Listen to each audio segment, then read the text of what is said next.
Happy spring. It's like we're camping. Spiritual camping, let's call it. So today's the first day of spring. So in the tradition that I grew up with, I'm going to ask you to join me in a little short song. De colores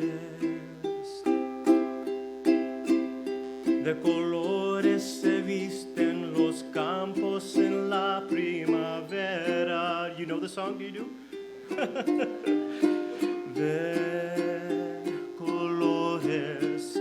De colores son los pajaritos que vienen de afuera.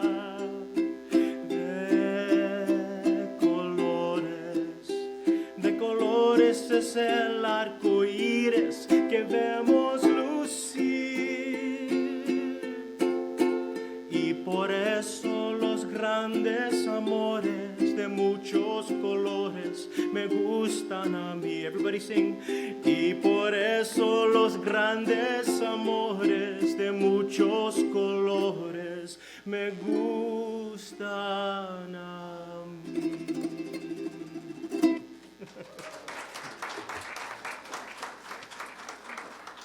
I washed my guitar in hot water and thank you. It shrunk a bit. Am I on, Skip?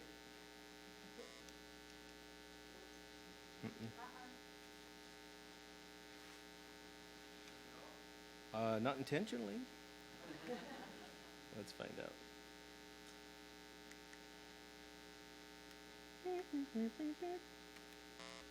The battery has fallen out, so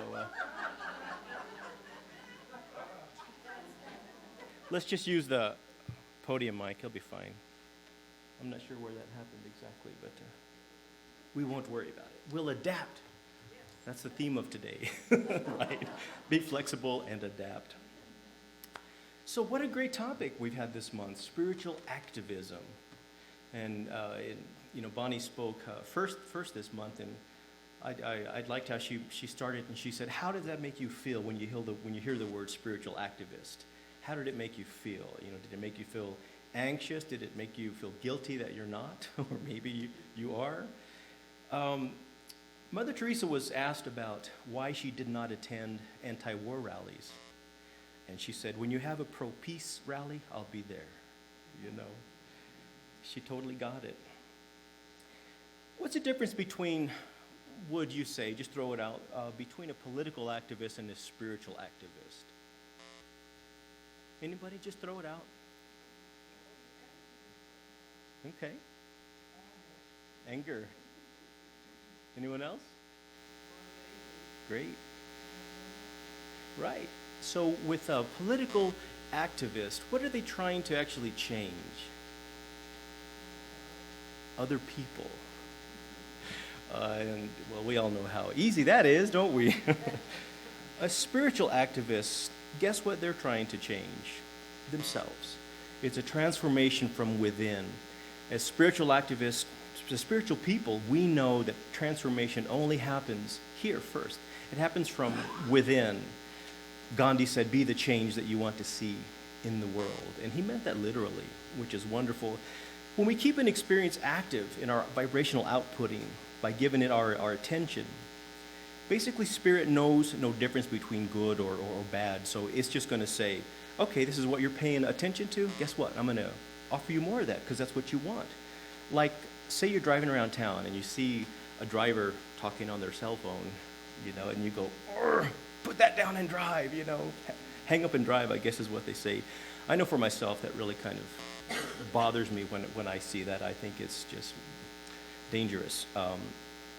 But say that you notice that, then pretty soon you notice everywhere you're going through town, everyone's talking on their phone. You're like, why is everyone talking on their cell phone? This town's crazy. What, the cops should be doing something. Well, the reason you keep noticing it is because it's active in your vibration. It's active in your consciousness. That's why you keep noticing it. There's that saying that energy goes where attention flows. Do you understand that? Does that connect with you? Energy goes where attention flows. Whatever you're giving your attention to is where your energy is going. Ernest Holmes, he tells us to turn entirely away from the problem, or from the condition, is what he calls it. Basically, he's saying that disease and poverty and limitation, that they're neither a person, place, or a thing. Instead, we have to look at only what we want to experience in life. And in doing so, we reveal the truth. What is that truth? Well, the truth is health, happiness, harmony, a pattern of perfection at the root of all things. He wrote, "The Spirit of God is the obliteration to everything unlike itself." I think that's pretty powerful. So some of you might be asking, so what are you saying, Randy? To avoid reality? Absolutely. Absolutely. It's overrated. The reason we're avoiding reality is because if we give it attention, we're going to hold it, that current reality, in our experience. I wish I could get a certain person's out of my reality, but no matter where you turn to, you see his name and hear his name. So we all know of whom I speak. So by giving your attention to reality, and everyone says stuff like, well, you have to live in the real world. Not necessarily, because we know that the real world is something that's already been created by an existing thought pattern. Therefore, we can change that. Guess what? By changing our thought pattern, changing what we give our attention to. Nowadays, people can dedicate their entire waking life to affirmations of what they believe. In other words, there's message boards, there's YouTubes, there's forums, there's websites, there's Facebook groups that you can spend all your attention and say, see, other people believe the way that I do. Okay, good, stay with them, But I like what Buckminster Fuller said. He said, you never change things by fighting their existing reality. To change something, you have to build a new model that makes the existing model obsolete. And like Einstein said, the definition of insanity is doing the same thing over and expecting different results. So it's in line with that too. You've probably heard the phrase, "What you resist persists," right? What you resist persists. Sometimes that's kind of a challenging thing to wrap our minds around. So let's look at that phrase, how it applies to our lives. Well, whenever we're experiencing something like discontentment or unhappiness, there's inevitably something that we're resisting. So stay with me here. Basically, all suffering is caused by non-acceptance of what is. It may be a thought or a feeling or an emotion or a situation, but you suffer when you want things to be different than they are. That's what it means by what you resist persists. And most of the time, it's not the experience itself that's causing the pain and the suffering, but rather the resistance to it and how we label that experience.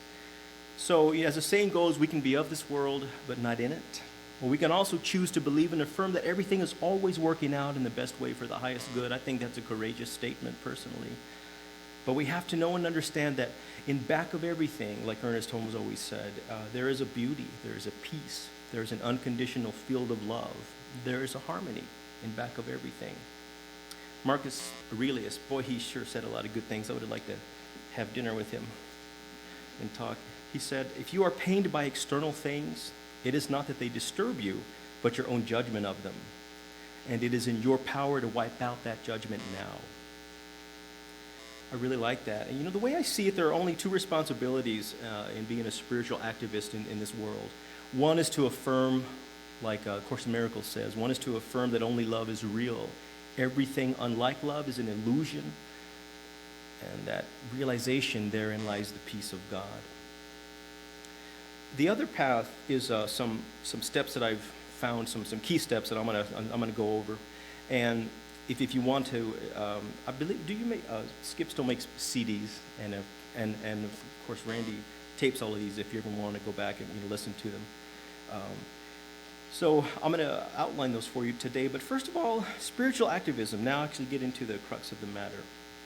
You guys know who Andrew Harvey is? Wonderful writer, very enlightened person. He's written a lot of great books about Rumi. I have several of those, and just wonderful writer. Well, he has a whole website dedicated to spiritual activism, and it's a wonderful resource. I don't have it with me right now, but the actual website, but I would encourage you to look it up, to become involved with that. He says, a spirituality that is only private and self-absorbed, one devoid of authentic political and social consciousness, it does little to halt the suicidal juggernaut of history. On the other hand, an activism that is not purified by profound spiritual and psychological self-awareness and rooted in divine truth and wisdom and compassion will only perpetuate that problem it's trying to solve, however righteous the intentions are. So, when, however, the deepest and most grounded spiritual vision is married to a practical and pragmatic drive to transform all existing political, economic, and social institutions, a holy force, the power of wisdom and love and the power of wisdom and love in action is born.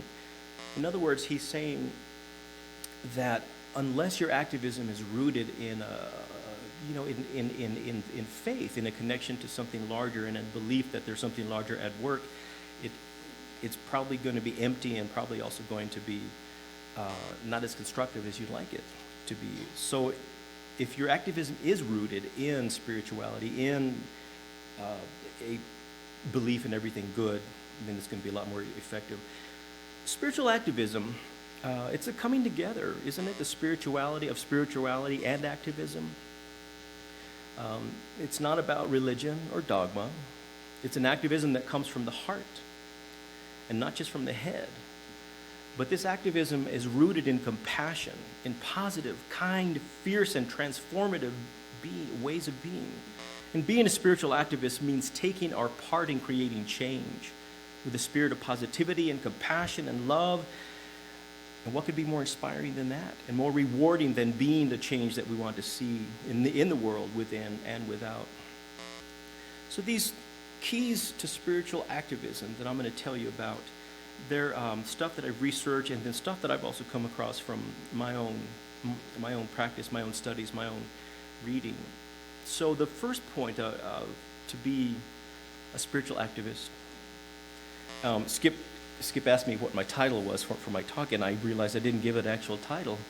So I said, well, let's call it Put in the Active in Activism, so that's what it'll be today. So this is the active part. Okay, key points to spiritual activism. There's just 4 of them that I have, but the first one is, don't insulate yourself from the pain of the world. Shielding yourself from heartbreak, it prevents the transformation that we need to happen. Well, let your heart break open. And learn to move in the world with a broken heart. As Gibran says, your pain is the medicine by which the physician within heals thyself. I really like that. So in other words, when we open ourselves to the pain of the world, we become the medicine that heals the world. This is what Gandhi what he understood so deeply in his principles of ahimsa, that a broken heart becomes an open heart, and that genuine transformation only begins at that point. The second key point is what you attend to, you become. Your essence is pliable. And ultimately, you become what you most deeply focus your attention on. You reap what you sow. We all know that here. We all practice it. So choose those actions carefully. And if you constantly engage in battles, you become embattled yourself. If you constantly give love, well, you become love itself too. Number 3 is rely on faith and let go of having to figure it all out.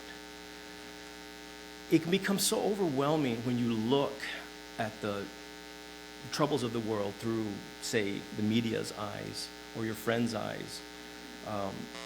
Like on Facebook, I think the best invention ever is that unfollow button. Because before that you had to unfriend someone, and then they'd write you, what did I do? Nothing. And so now you unfollow, and quietly you just say, I don't have to look at your tortured animal pictures anymore. That's, just like, okay, I know that's existing. I know it's real, but you're keeping it very real by posting that every day. The first step, anyway, getting back to what I was saying, I get distracted. I had some friends in Albuquerque. When I used to live in Albuquerque, and I met a couple of artists. I was a massage therapist there, and so the husband was my client. And so the wife, Barbara, a wonderful lady, she said, Randy, I don't know what to do with the world. It's so terrible. It's so horrible. Everyone's so corrupt. It's so bad. What do I do? I said, well, the world is not your problem.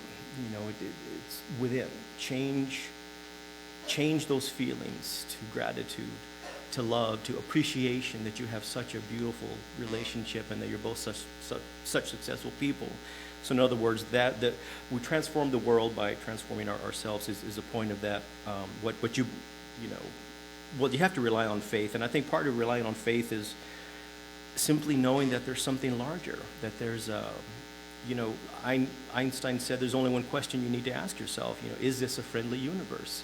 And your answer to that depends on how you're experiencing the world. The first step to wisdom is what? Exactly, silence. The second is listening. So, learn to ask for guidance when you simply don't know what to do about a situation. This is what I do in my own practice. When I come up some kind of situation and I'm feeling angst and anything but love and harmony with it, I ask myself, well, I don't ask myself, I just ask divine. I am willing to see this differently. Then I say, show me the grace, the love, and the peace at the heart of this situation. Because I know, even though in the midst of all the chaos and craziness, that's really there. And so I try to detach and try to separate from that and get back to the truth. The fourth key step is love creates the form and not the other way around. So don't get trapped up by pessimism concerning the human nature. That is because that has to be balanced by an optimism concerning divine nature. And as Martin Luther King said, or you will overlook the cure of grace. Don't you love that? Or you will overlook the cure of grace. So let your heart's love infuse your work, and everything will be right as rain. Though your dreams may manifest in slightly different ways than from what you imagine. I'll tell you a quick story. In North Dakota, Sioux Falls, or is it South Dakota? I can't remember now. One of those Dakotas. They're both beautiful states. There was this girl, and her name was Sue Ann Big Crow. She played basketball on the high school team, and she was awesome. She was on fire. She was so great. So their school, they were called the Lady Eagles, I think, and I may have this wrong. I apologize if I do. So they went to play this rival team of this all-white basketball team and this all-native Lady Eagles basketball team. So they're there warming up, and they're doing laps, and they're shooting hoops and stuff. And so the crowd of the other team, they hold up newspapers, which is pretty typical. I mean, I've seen that at the basketball games here while they're warming up. And then they started throwing commodity cheese onto the floor and empty beer cans. They were mocking them. They were saying, look how you poor drunk Indians, you can only afford commodity cheese. And so all of her other teammates went back into the locker room. And then the crowd started yelling, hey, yeah, hey, yeah, hey, yeah, hey, yeah, and doing the tomahawk chop. And none of her other teammates would go out. They said, we're not going back out there. It's too hostile. So Sue Ann, Big Crow, she gets her shawl and she puts it around her shoulder. She goes to the middle of the court and starts doing the shawl dance. Shuts them down. It's grace. That was grace. Now that's spiritual activism at its core. I wrote a song about that because I was so inspired by her story. But I just bring that up because I think that's such a succinct example of spiritual activism at its core, at its work. She didn't take any of what was being thrown at her. Instead, she says, oh, thank you. I will dance, Oh, this is such a great story. So, in closing, as we navigate in this world at the micro level, well, we have to connect to the macro level because we live in the world. We do that from the heart level. So if you arm yourself with the knowledge of the truth knowing that only love is real, anything else unlike it is an illusion, right? So instead of reacting to every perceived injustice, what we can do is we can affirm that only love is real.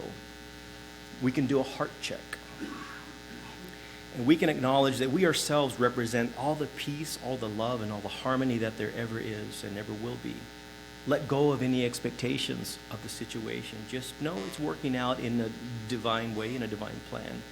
And remember above all that the role of the spiritual activist is personal transformation and responsibility. You know, if you don't like corruption in the world, then practice honesty in your own life. If you don't like war, well, then make peace with your neighbors or your family. If you don't like greed, then give of yourself. As Mother Teresa says, she used to say, give till it hurts. This British philanthropist sent her a check for $500 once in Calcutta to support her work.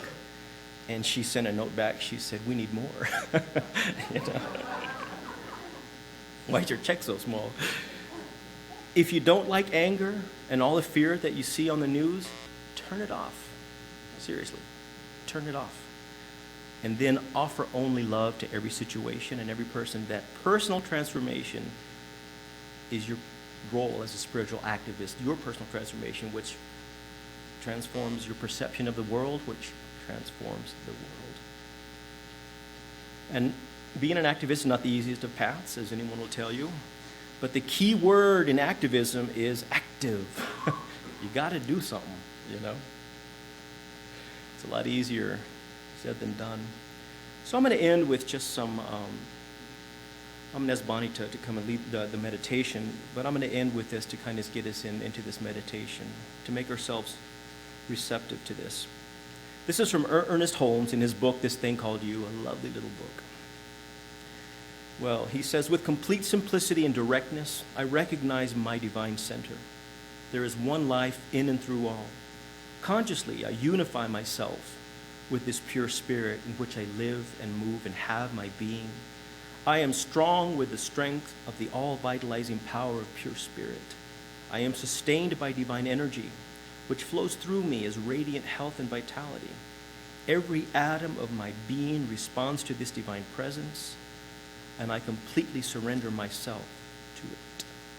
And so it is. Thank you.